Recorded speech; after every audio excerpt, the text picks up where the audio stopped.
Hello and welcome back to the BattlePlans podcast. Today we're going to be talking about the Battle of Edgehill during 1642 AD during the English Civil War. So basically the English Civil War, to sum it up real quickly, there's this king. He didn't like Parliament. Parliament got mad, so Parliament got their army together. King got his army together, and they fought, and eventually Parliament won, and that's how England has kind of the system they have today. So, about both troops, both armies were comprised of very inexperienced troops, but the Royalists had better generals than the parliamentary force, as they'd fought in wars before. The Royalists also had more experienced cavalry, while the Parliament had better armored infantry. So, I'd say both armies were kind of even. I'd say I give a little bit more advantage to the Royalist forces, but as we've seen in this battle, they're kind of evenly matched, both incompetent. So the battle started by the Royalist forces descending from Edgehill, as the battle's named after.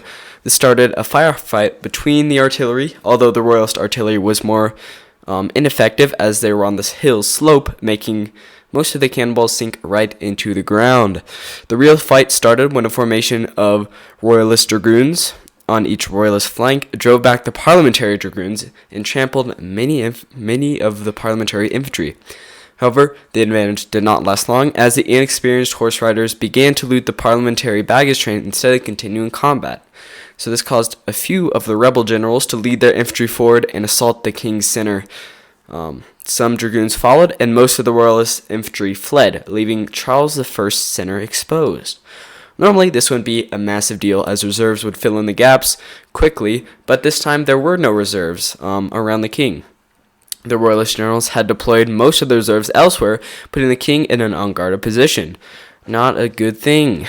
Fortunately for the king, the light was fading, and the Royal Dragoons made their way back to camp, forcing the fighting to draw to a close for the day. So on the second day, technically not the second day yet, but the night was super cold after the first day, so this is a reason why many of the wounded in this battle actually recovered as their wounds congealed up. It's kind of gross, but whatever. So as the battle lines were forming for the day, a message was sent to Essex, the general of the rebel force, asking for a draw, as neither side was too inclined to fight, but the message never found the recipient. However, even though the message wasn't delivered, both sides withdrew, with the only additional casualties added on because of Prince Rupert attacking the baggage train before withdrawing. Good old Prince Rupert. So yeah, I hope you enjoyed. Hope you learned a little something. I'd recommend either subscribing to my YouTube channel or following this podcast on Spotify or wherever else you listen to it. So yeah, thank you very much, and I'll see you later. Adios.